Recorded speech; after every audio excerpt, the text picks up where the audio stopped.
I'm in an underground car park in the middle of London, and next to me is a 2,000-year-old Roman wall.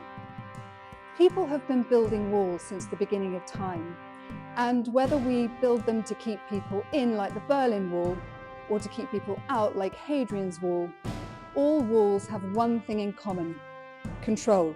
I'm Georgiana Aitken, and this is my dog Simba, and today we're going to look at part of London Wall. I say part of because bits of it are dotted all around London. There's the Tower Hill bit, which is where we are, and this is the most impressive part of the wall.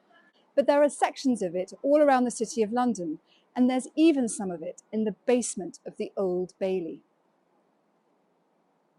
Like Simba and I have done, you can do a wall walk, which takes you around the perimeter of London Wall, from the Tower of London to the Museum of London. So who built this wall? Well, in short, the Romans under the Emperor Septimius Severus. But to really understand this wall, we have to look at it in context. Archaeologists determined that the wall was built somewhere between 190 and 225 AD. By this time, Londinium had become a strategically important port city, so much so that the Romans decided that it needed the wall treatment instead of the already existing fort behind me here that was built some 80 years earlier. The Romans didn't do things by halves. They shipped tons and tons of Kentish ragstone up the Thames. They built a wall that was probably about 4 kilometres long, 6.4 metres high in Roman times, 2.5 metres thick, with 22 towers spaced out along the eastern wall. It would have had gates to let people and goods in and out, and a sentry walkway along it. And just for good measure, they dug a defensive ditch in front that was 6 feet deep and 16 foot across. Off-putting for potential invaders much? I'd say so. This is typical Roman efficiency. If you're going to do something, do it right. So let's take a look at this wall. Now, when you look at it, you can see that there are various layers.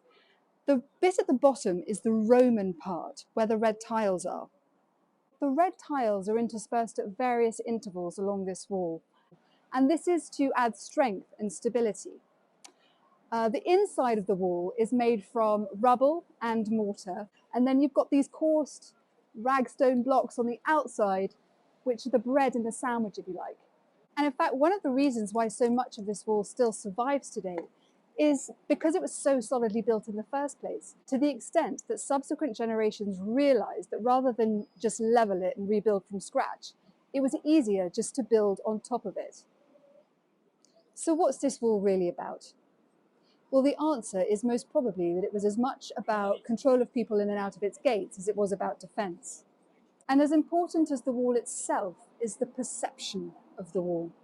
And I think this wall would have been perceived as part of the great Roman machine, impenetrable, unstoppable, and built to last.